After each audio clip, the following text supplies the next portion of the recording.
બનાસકાંઠાના દાતા વિસ્તારમાં પશુપાલકોનું દૂધ સ્વીકારવામાં ન આવતા રાજકીય માહોલ ગરમાવ્યો છે.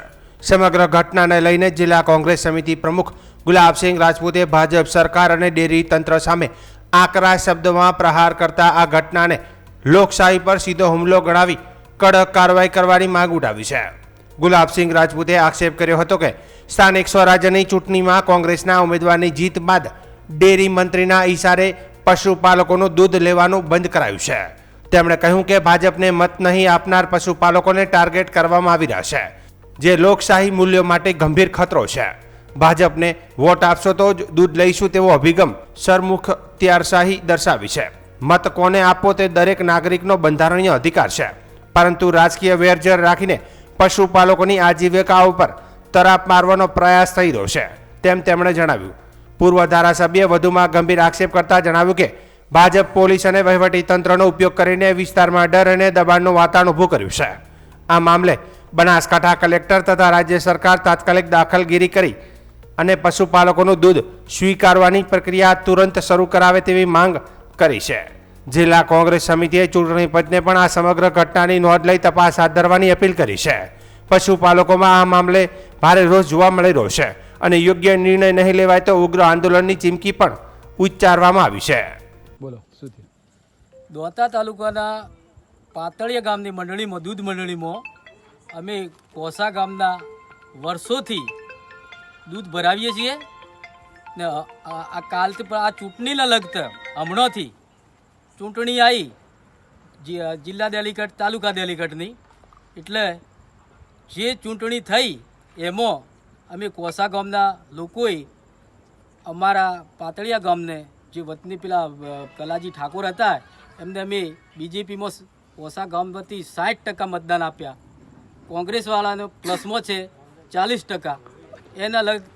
એની અદાલત રાખી અમારું દૂધ આજની તારીખમાં લેવામાં આવતું નથી. પાતળિયાના સરપંચશ્રી, દૂધ મંડળીના મંત્રીશ્રી અમારા લોકોને, આદિવાસી લોકોને ના પાડી છે. અમારા ગ્રાહકો 150 થી 200 આજુબાજુના ગ્રાહકો છે. અમે વર્ષોથી દૂધ ભરાય છે. અમારો કોઈ દૂધમાં પ્રોબ્લેમ હોય તો અમને બતાવે, પણ ચૂંટણીની અદાવતથી અમારા લોકોને દૂધ લેવાની ના પાડી છે. આવો કોઈ દેશમાં કાયદો નથી. ચૂંટણી તો આખા દેશમાં લડાય છે. આજ કોઈ નવી ચૂંટણી આવી નથી. જો એમને એવી ખબર હોત કે ભાઈ આવો કાયદો છે તો અમે લોકોને મતનો અધિકાર, પોતાનો અધિકાર પોતાને છે. અંદર જઈને કોને મત આપે એ અમને ખબર નથી. આવી જો અમને પાતળિયાવાળા લોકોએ કીધું હોત કે અમારે કોસામાંથી 100% મતદાન જોઈએ છે, તો અમે સરકારનો અધિકાર એવો હોત કે ભાઈ લોકોને હાથે જઈને પછી અંદર જઈને પકડીને લઈ જઈને મતદાન અપાવવાના હોત, તો અમે બધા બટનો દબાવરાવત કે ભાઈ બધા બટનો આપણું દૂધ બંધ કરી દેશે, આવો કાયદો છે તો બટન બધા દબાવો, તો બધા મતદાન એમને આપોત. પણ અમને આવી કોઈ માહિતી નથી.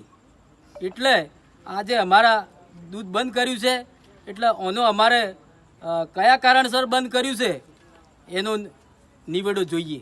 તમારું નામ શું છે? મારું નામ છે બકાભાઈ અરજણભાઈ ગમાર. એટલે અત્યારે એવો ગઈકાલે જે ચૂંટણીના પરિણામ પછી દાંતાનો જે એક વિડીયો સામે આવ્યો છે, ત્યાં કોંગ્રેસ પાર્ટીના ઉમેદવાર જીત્યા અને પશુપાલકો જ્યારે સાંજે દૂધ ભરાવા ગયા તો ત્યાં ડેરીના મંત્રીએ ના પાડ્યું કે તમે હવે દૂધ તમારું લેવાનું નથી. લોકશાહી એક તંદુરસ્ત હરીફાઈ છે અને ભાજપે જીતવું હોય તો લોકોના સમર્થકથી જીતવું જોઈએ, પણ આવી રીતે પશુપાલકોને જે આજીવિકા છે દૂધ, એમાં દબાવો. જો તમે વોટ ભાજપને આપશો તો જ તમારું દૂધ લઈશું, નકર નહીં લો. આ તો એક લોકશાહી ઉપર હુમલો છે. અને ભાજપે જે અત્યારે હમણાં આજે જે ભાજપના પ્રમુખ આવીને મોટી મોટી વાતો કરતા હતા, પણ તમારા જે ભાજપ જીત્યું છે આવી રીતે દૂધની ડેરીઓના મંત્રીઓ, પોલીસ તંત્ર, આ બધાના હિસાબે લોકોને ડરાવી ધમકાવીને વોટ લીધા છે. અને હું તો ફરીથી કહું છું કે ગુજરાતમાં લોકશાહી જીવતી રાખવી હોય તો તમામ લોકોને સ્વતંત્ર રીતે એમનો અધિકારનો ઉપયોગ કરવો છે. વોટ કોંગ્રેસમાં આપવા, ભાજપમાં આપવા એ તો દરેકનો વ્યક્તિગત પ્રશ્ન છે, પણ તમે વોટ નહીં આપો, દૂધ બંધ કરશો, આ તો એક તાનાશાહી છે. અને હું તો બનાસકાંઠાના કલેક્ટરશ્રીને અને સરકારશ્રીને પણ વિનંતી કરું છું કે આવા મામલા ગંભીર મામલો કહેવાય અને લોકશાહીની અંદર આવો ક્યારે ચલાવી ના લેવાય અને તાત્કાલિક આમનું દૂધ લેવું જોઈએ.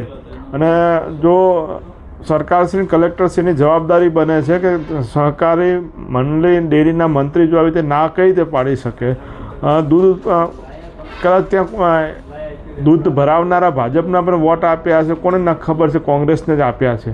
પણ માત્ર હાર્યા એટલે દૂધ નહીં લેવાનું, આ તો એક જાતનો દબાવવાની વાત છે, મતદારોને દબાવવાની ધાક ધમકીની વાત છે. આમાં તો ચૂંટણી પંચે પણ ગંભીર નોંધ લેવી જોઈએ.